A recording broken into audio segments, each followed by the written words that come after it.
ATX Music Chat, showcasing the most innovative musicians of Austin, Texas.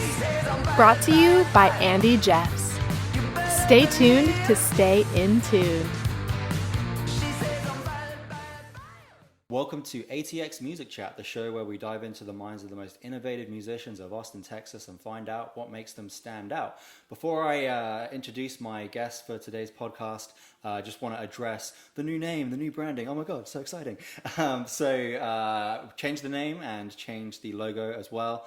It was the Standout Artist podcast before, and that was a name I just kind of came up with out of the blue, and I thought it was, I think it's a great name. There's nothing necessarily wrong with it at all. I think it's maybe even cooler than ATX Music Chat, but as I was just talking about with my guest right now today, I just want it to be really obvious what the podcast is about and easily searchable, so that when people come across the podcast, they know that this is about the musicians of Austin and it's a podcast. So really excited about the new branding. We've got a nice kind of clean cut logo.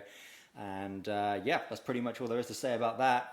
But diving into today's podcast, so last week I went to Hotel Vegas on a Thursday, and back-to-back, just absolutely killer bands.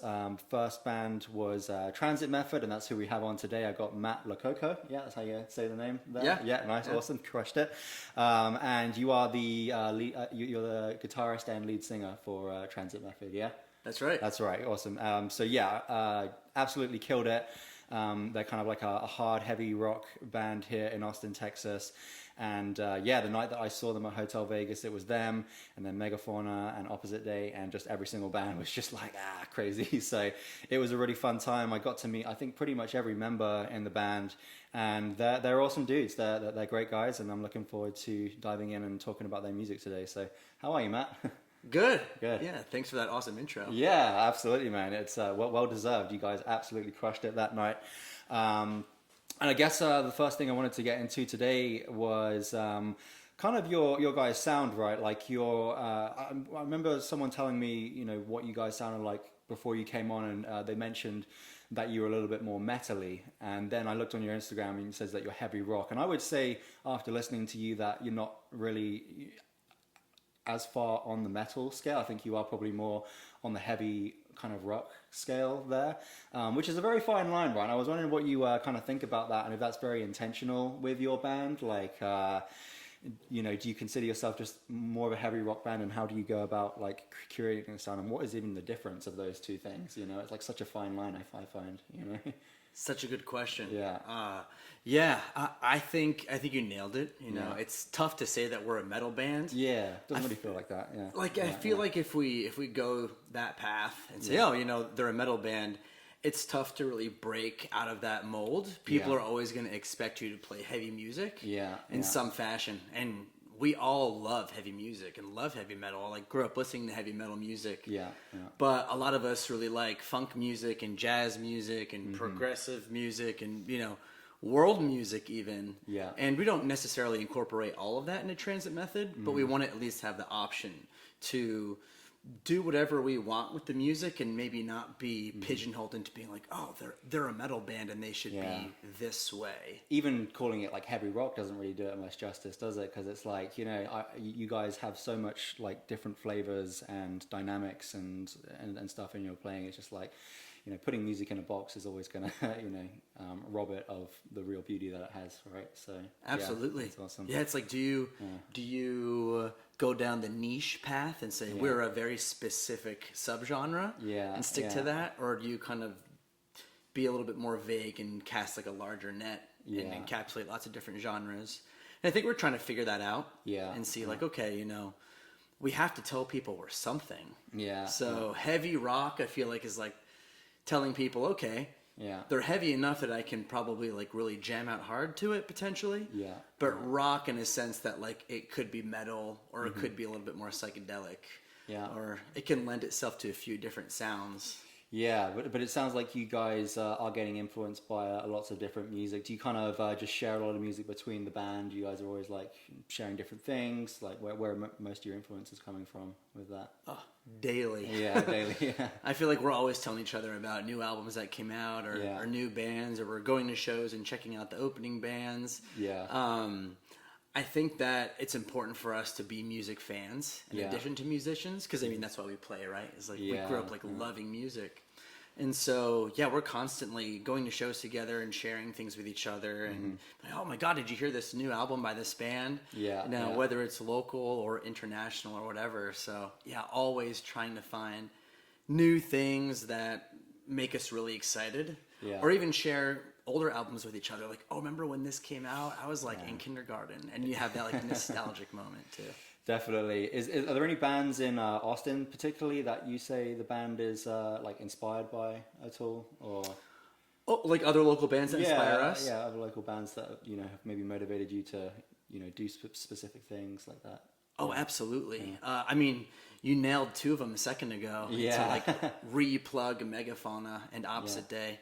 I mean, they're two of the bands. When I moved to Austin about a decade ago, I saw them first. And I was like, oh my God. Yeah. If the entire music scene is like this, I'm going to be really happy. Yeah, definitely. And it's definitely not all, like that. Yeah, they're definitely pretty, experimental and like niche themselves. So, So unique. Yeah. I think that they blend a lot of genres together. And I remember seeing them and thinking, okay, they're genre bending. Yeah. I also want to genre bend in maybe my own way. Yeah. And then there's a few other bands too that I really like.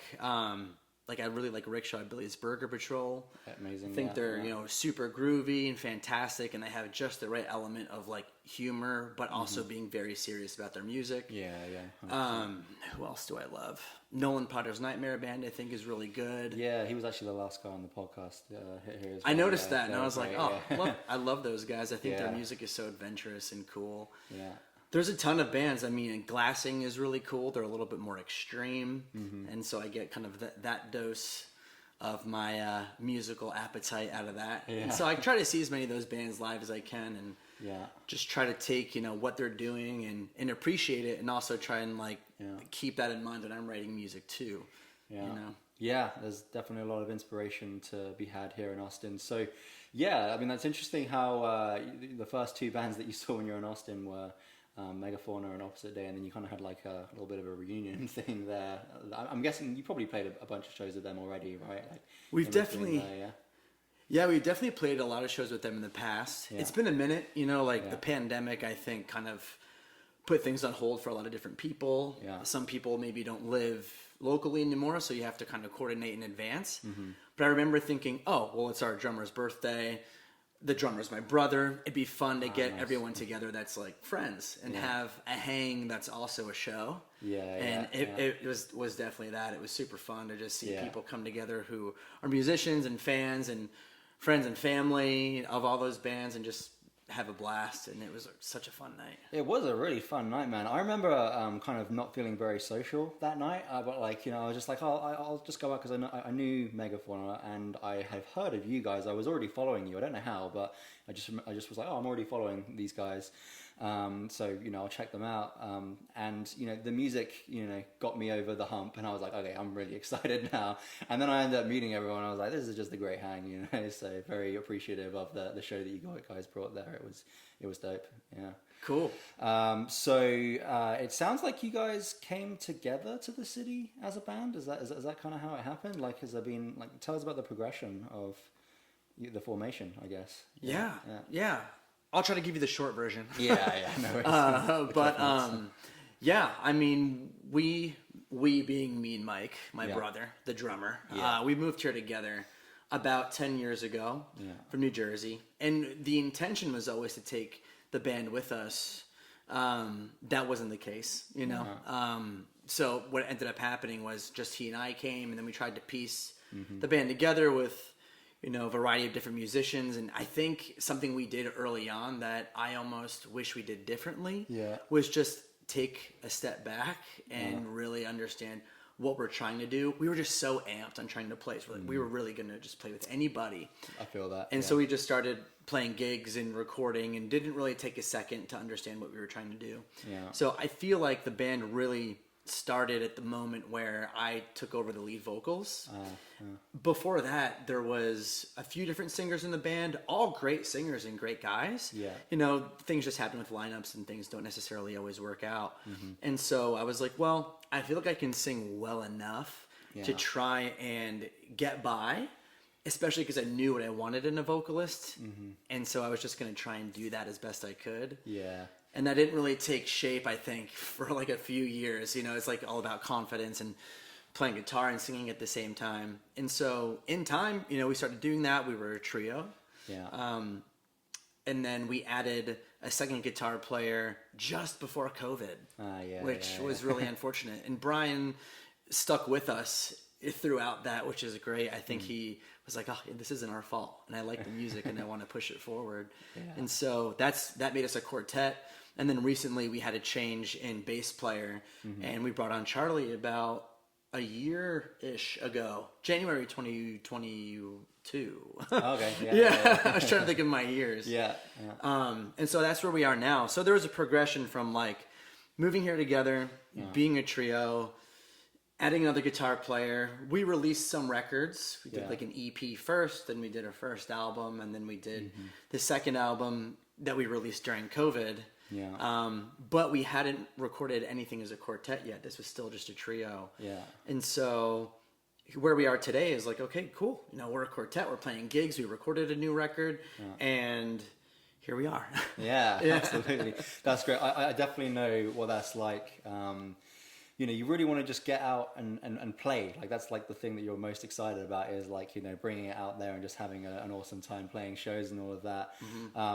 But, you know, sometimes you just got to take a step back and like figure out what you're doing. But I mean, it's like, it seems like it worked out either way, right? You know, like some people took the long way. Took the long way. Yeah. You either go down the long way and you make a bunch of mistakes and then you get there, or maybe a little bit more collected and planned out. But yeah, I think, you know, what you guys got right now is it definitely meshes. Like, no one seems out of place in the band. It all seems like it just really works together and everyone's really excited to be there. So was there anything that you did in particular when it came to bringing in the right people that you feel like worked better than others, or was it all just kind of like you know, dumb luck? Like how did you go about, you know, finding people and the right people, more to say? I think it was a combination of all of them. Yeah. And it just depended on the person. I remember when we first started as a trio with me on vocals, we brought in a bass player who was just a friend of a friend who we'd been playing with and just jamming and playing jazz tunes and things like that. I remember being like, hey, is there any chance that you know like a bass player that would be into playing like heavier progressive music? And he's like, actually, yeah, I think I do know somebody. Nice. So he put me in touch with him, and we just vibed really well from the start. His name was Danny. Yeah. And we had a great relationship, you know, and things just like really took off with writing music and recording music. When we added Brian, I honestly just went on Facebook to some of the Austin Facebook groups, like the Austin musicians groups. Yeah. And I just posted being like, hey, you know, we're looking to add a second guitar player, just take the music to the next level, because I was getting to a point where it was really hard for me to cover all the guitar parts and sing live. Right. And I wanted to have a really wide sound, and it was so hard to do that without playing all the parts that I wanted on the album. Yeah, yeah. And I was like, I want this to sound as close to the record live as possible.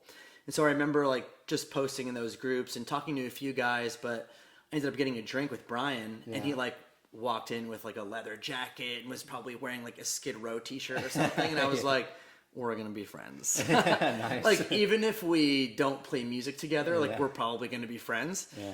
And then his guitar playing was phenomenal. He could sing. And so I was like, this is great. Like, I usually don't have good luck with just kind of posting blind like that in those groups. Yeah, it's tough. But it just so happened to work out that way.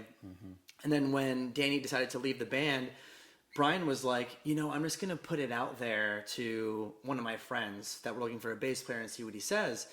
And that was Charlie. And it just worked out that he was like, yeah, you know, I don't really have a local band I'm focused on right now. I would love to at least play with you guys and just see where it goes. And then I feel like in just a few weeks, it was like, okay, great. Like we're vibing really well.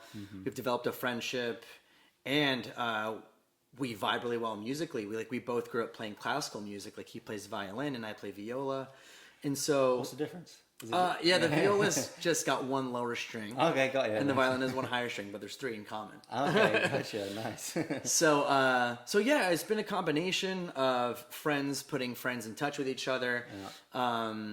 Blind luck just by, posting at the right time on Facebook and meeting Brian. Yeah. And then Brian connecting us with a friend of his and bringing him into the band. So it works in different ways, but I feel like the way it's worked out for us overall has been very positive. That's great. I want to talk a little bit more about the classical music stuff. Like, do you feel like that's influenced your music quite a lot there? Yeah, 100%. And how so? How do you think about music? With your influences in that background. Yeah, I mean, it's hard to not be pretentious and work in classical influences. Yeah. I mean, you can be really obvious about it, and put like movements in your music or write long songs that have like a specific kind of format.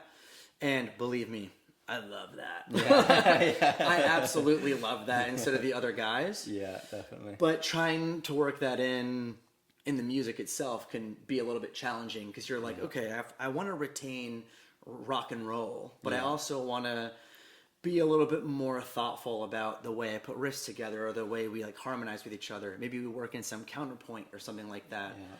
And so I think because I started playing viola first, it naturally finds its way into the way I play guitar.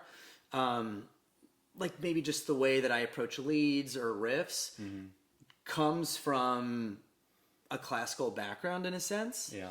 Just because I learned how to play viola first. I read music first, and I just kind of thought of it in more of a symphonic form before I really started to get serious about guitar. I mean, they're pretty close. Like I played viola first, starting at 10 years old, picked up guitar at 12 or 13, but still like those first 2 years were so formative for me. Yeah. And I'd been in symphony orchestra all the way through college.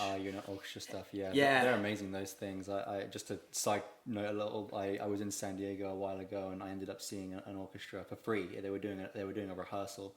It was just like 100 people on the stage. And it's just like that. It's really amazing what an orchestra can do. Like it blows your mind. It's like the most organic form of music for me. I mean, 100%. With rock music, I mean, you can manipulate the sound with effects pedals, vocal effects, overdrive. You can get pretty crazy, which is awesome. I absolutely love that.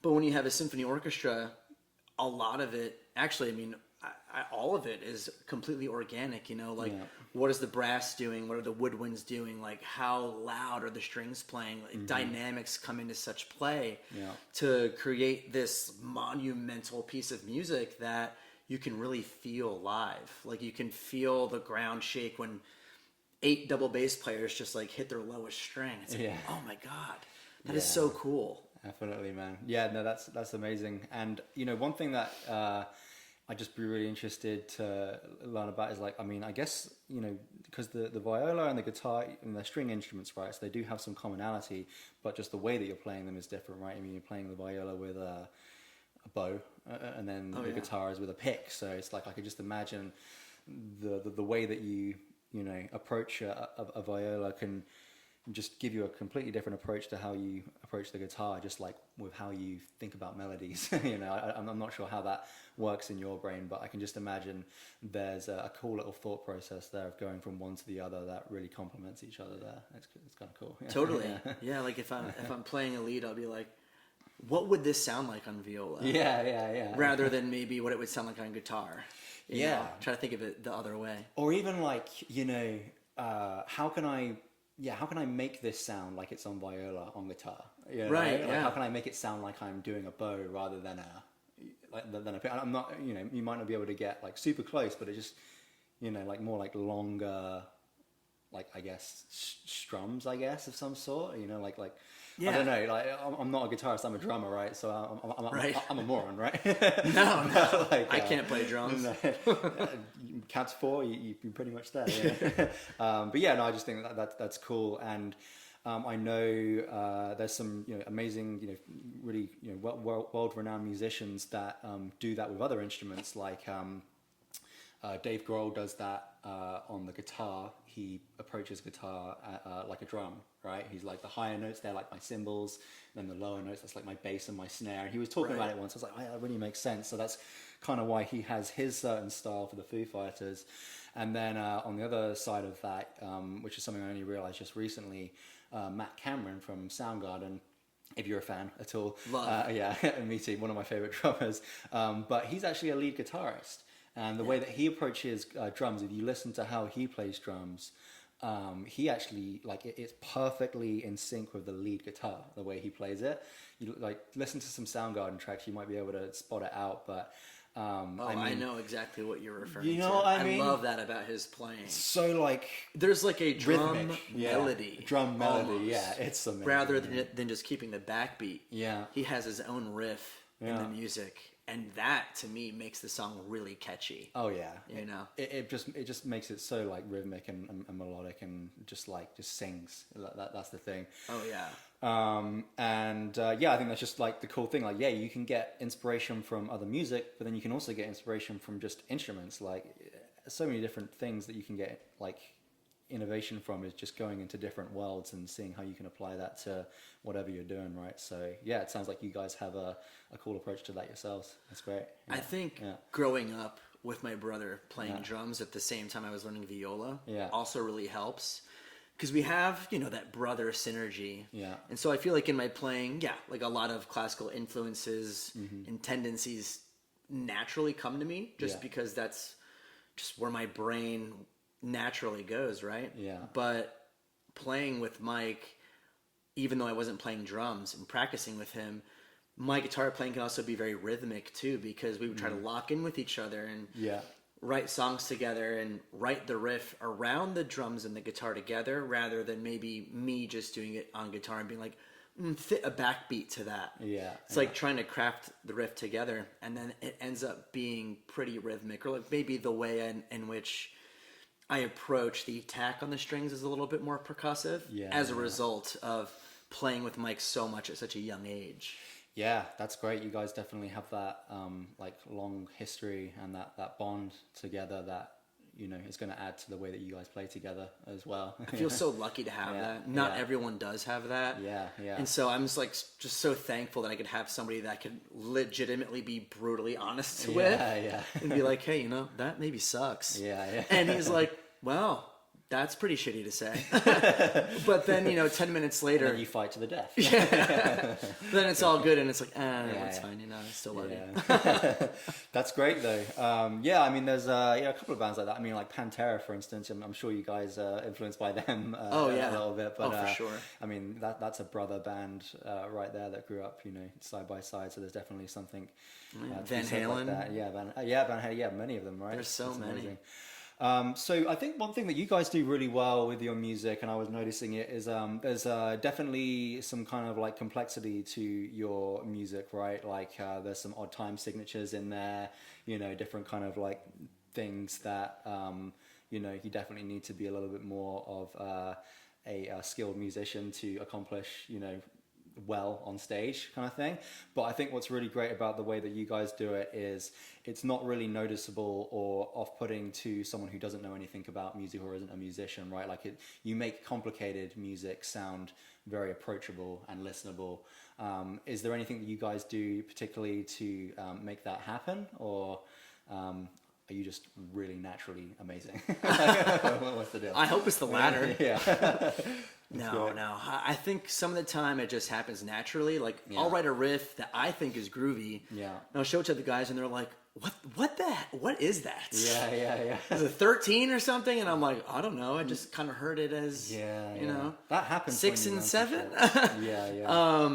But sometimes it happens naturally, or other times we'll write something that's ridiculous and be like, okay, I feel like this isn't grooving. Like at the end of the day, even if it is going to be odd, I really want people to be able to just groove to it and feel it, rather than look at it as like a math problem.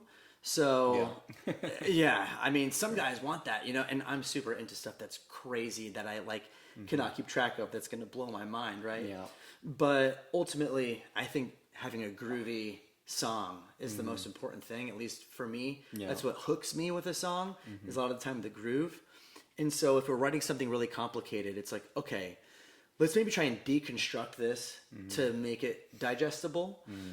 Or there's times when it's opposite and it's like, okay, this is pretty common. How can we just throw a little bit of spice in there? You know what I mean? You know, when like you go to like a food truck and it's Indian food or something, you're like, oh God, you know, if I ask for spicy, it might like really blow me up in some fashion.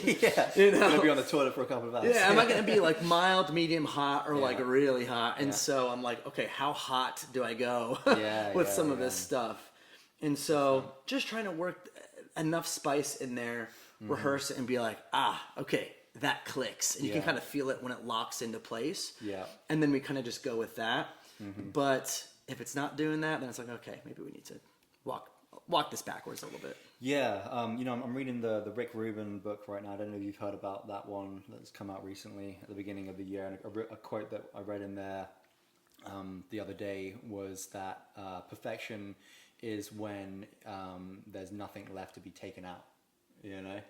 And I think that's a really cool thing to say. I mean, you know, one of the best, you know, bands that ever did that was like the Beatles, right? And then like Ringo Starr, you know, it's like he just, if you look at his beats, they're just perfect because he's taken out everything, and then it just left with like anything else that you take out of this will ruin it. And as it is right now, it's just like perfect. So yeah, it really is. I like how you relate it to food, right? It's a recipe, you know. It's like, how spicy do I want it? Do I need to take out a little bit of those ingredients, add less of that? Yeah, if it's too spicy, it may only appeal to a small group. Yeah, you know? Very spicy people. Yeah, and maybe we don't want those spicy people at our shows. You know? Maybe not. They need to be locked up. No, I'm kidding. That's great. I want them all at the shows. Yeah, that's it. Ideally. They're all welcome. It's a party, right? It's Austin, Texas. But yeah, no, I think you guys do that really well, and that's something that, you know, just makes you feel better as a musician. Like we all, like, I mean, if you're an innovator, you know, there's traditionalist musicians that just stick to the meat and potatoes and the nuts and bolts of music, and that's totally fine. That's the road that they choose. But if you're an innovator, it really does make you feel good to know that you're doing something just a little bit different, you know? You don't have to go too wild out into the, you know, into the woods, but if you know, okay, I've brought this to the table and I've added my own spin on it, and it's innovating, it's pushing the needle forward, then that makes you feel like you're progressing as a musician and moving forward, rather than just, you know, slamming songs together, whatever. You know? Yeah. And I would think our goal, at least my goal, is to give people something they can enjoy, but also maybe not find somewhere else. Yeah. And so it's like, oh wow, I really like what I'm hearing. I can only find that with Transit Method, potentially. Yeah, you know, definitely. Doesn't always come across, but I think sometimes we'll write a song and be like, I think we all feel that this is special. Yeah. You know, and we all really like it, and this is why, and we feel like maybe this is something that hopefully people can't hear somewhere else, at least locally. You know? I would say so. Yeah, you guys definitely have your own kind of corner of great rock music carved out that, you know, doesn't sound like anyone else, and that's great. I mean, if you can get out there and rock out and still have your own thing, then you get to be part of a big thing while also having your own individuality there. So yeah, that's great. I'm glad you recognize that. Yeah, man, you guys rock. So for other people out there that are looking to get to a place like you are at right now, they're looking to get themselves into a band that is allowing them to innovate with people that they really get along with, and they're going out there and making great music, playing great shows. What advice would you have to people out there that are trying to accomplish that? Jeez. It's tough because I feel like a bunch of drugs. No, I'm kidding. Because I want advice too. You know what I mean? Quit your job. Yeah, I get it. Definitely don't quit your job, because I found that doing that, at least when I did that, it leads to some things that it just becomes difficult. Yeah, I should say financially. Unnecessary stress. You know. Yeah. Yes. But I would say, I mean, just start finding people that you first of all are friends with and can play music with. I've played music with people I don't like, and it's terrible. Yeah, it's impossible to get anything done. I think the hardest thing is finding people that you gel with personally. Because there's a ton of good musicians out there. Yeah. But not all of them are great people to work with or have no, I shouldn't say no ego, but little ego. You know, they're willing to be a team member, you know. I feel like what's worked for me in the past is when I find people like this, it's easier to come up with common goals. You know, it's easier to bounce ideas off each other honestly. Yeah. Some things that we'll do is, you know, we'll just have like dinner together as a band, and it's like, can we be friends and musicians? So I would say that's probably one of the most important things. The second thing is just practice. I mean, even though you might get to a point where you feel like, man, I can play good enough to get through my songs and my show, I feel that if I practice more and more, I just feel more and more confident and excited about music. I've definitely had moments in my life where I'm like, I just don't know if I need to practice today. You know, I feel like I can maybe just, I can play these songs. But it's not about that, you know, like you were saying before, it's like always important about pushing the envelope as a musician, getting better, finding new things to do and ways to reinvent what you're playing. So I think that's also really important, is just like always remembering why you're doing something. It's for the love of music, and practicing, to me, like reinforces that love. I think the last thing too is just trying to not complain about the work that has to get done. You know, it's really easy to be like, oh, like I just wish we'd have a manager to do this. Or Austin's so expensive. Or, like it's so hard to make money as a musician. Like all these things. I mean, with so many resources at our disposal today to record music, promote yourself, put shows together, all that kind of stuff, you can get the work done as long as you put it in and you don't necessarily complain about it. It's tough to do that because it is a ton of work. And I was saying before, don't quit your job, right? So you have to make sure you allot time for the means, you know, to do the music, which is the money. But then also when you have that time, like really putting in the effort and treating it like your baby. You know, if you care about it, you got to make sure you nurture it and get the work done. And I feel like as time goes on and you're true to that, you'll see results. I mean, as slow as they may come, you'll see them.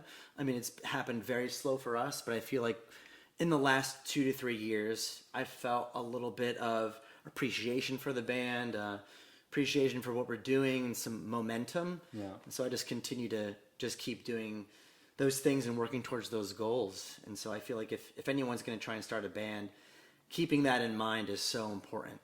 I think that's one of the best answers we got on the podcast, actually. You know, good. That was great. I think those are some really valid points, and I think the underlying theme or overarching theme of all of that is just, you know, putting love into what you do, right? You know, it's like you got to love the people that you're doing it with. You got to put love into your instrument. You got to put love into everything else that goes around it. And if you're in that like constant state of like, you know, you're not stressed, you're relaxed and you're enjoying, and you're in that happy, like loving state, then that allows you to be in an open state for music to flow through. And then that's the real important thing at the end of the day, is the end product is the music, you know.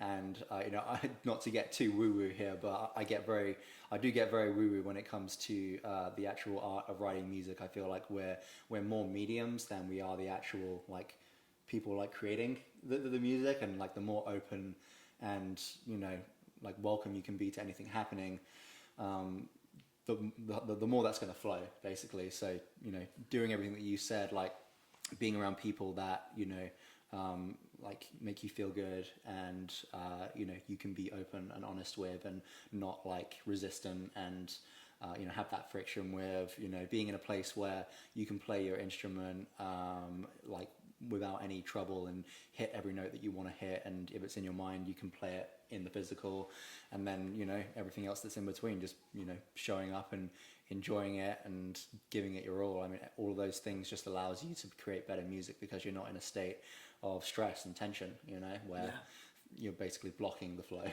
So I think that's a really good answer, and I think, you know, albeit you can say those are just two simple things. No, where's the magic, secret that no one's talking about? Where's the pick of destiny? kind of thing. I wish there was one and that I had it. That's why, we'll find it together for sure.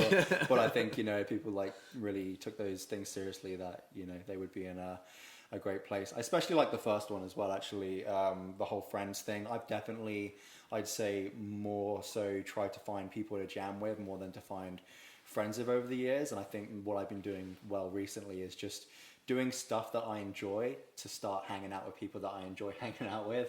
And it's led to me now just starting a really great music project that I'm excited about. So that's great. Yeah, I mean, like, as I say, you can be going out there in Facebook groups and Craigslist and meeting up with people and jamming, but like, you just there's a good chance that you might not get along with those people, Yeah, and some people might disagree with me in saying, "Oh, play with your friends." Yeah, I don't necessarily mean, hit up your best friend and be like, "Hey, learn how to play drums." Yeah. But if you meet musicians and you don't vibe with them personally, I mean, as good as they might be, I mean, I would challenge anyone to say that they're going to have any longevity with that band. I mean, look at bands like Cream, three absolutely incredible musicians that absolutely hate each other. Yeah. And because of that, you have a career that's like less than, I don't know, like 6 to 10 years or however long they were around. And so, I don't know, for me, like, playing music has to be enjoyable. And I'll enjoy playing great music as long as it's with people I also enjoy. It's impossible to get on stage with somebody that you can't stand. Totally, man. I mean, if there's someone like that, like that is a really, really good musician, but you don't get along with them, it's a good chance that you're not gonna create great music together. But if there's someone that you really, really get along with, and maybe they're not even like that great a musician, chances are you actually might make some pretty great music together just because of that synergy there. For sure. So that's great, man. So what's in store for the band next, man? Where are you guys heading? What are you working on, and what do we have to look forward to? Yeah, I always love talking about this part. Well, I mentioned earlier that we finally recorded a new record as a quartet for the very first time. For sure. And so this album will be our third album, which we're really excited about. It's probably going to come out in the fall, I'm imagining. Okay. Like right now, we've recorded the entire thing. We've got it all mastered. Yeah. We're going to be filming a music video in May for the very first single. Nice. It's a great month to be filming it. Not that it's just my birthday, but it's a great month. Oh, happy early birthday. Yeah, thank you for that. Nice. But yeah, I'm excited about that. And ultimately, the things that we're waiting on are like, artwork and seeing how long it would take to get vinyl pressed, all those things that are really going to have dates, fall in line with the release plan. Yeah, so you want to have like a solid release plan with this, then, is what you're saying. Yeah, exactly. Yeah. So I don't think people will be able to expect, a release until at least the fall, but, those are things that are a little bit out of our control. So yeah, man. Yeah, but we're really excited about the music. We're playing some of the music live, and so if people do want to hear what we're up to, at least in Austin, we're playing the songs during our shows just because we're excited about them. And we also want to get people amped on the fact that, I love this new music you're playing. I can't wait till the record comes out. So that's kind of the reasoning behind doing that. And then also simultaneously, we're like, well, while we have all this time or waiting for a release, let's just continue writing music. Because we felt a lot of forward momentum with recording this album. Like, all of our creative juices are flowing, everyone's vibing off of each other. Everyone's got a lot of ideas. There's no real need to stop that, if we're going to release a record, let's just keep doing that and just have another one in the canon, so to speak, so that we can record that, continue to build that momentum on our creativity. And then hopefully, in a little bit less time, we could have a fourth record out. Yeah, absolutely. Those are exciting things, man. I mean, you guys have been a band for a long time, but this is like your first kind of 4-member album and all of that. It sounds like you're putting in a lot of work to make it a big one. So I'm excited for you guys. That's great. Me too. I mean, there's a lot of firsts. Yeah. I mean, it's the first time I didn't play all the guitar parts. Yeah, which is cool. I love having 2 voices, guitar-wise, on a record. It's the first time having another voice on the album. Having Brian sing all of the backup vocals and some lead in some places is really cool.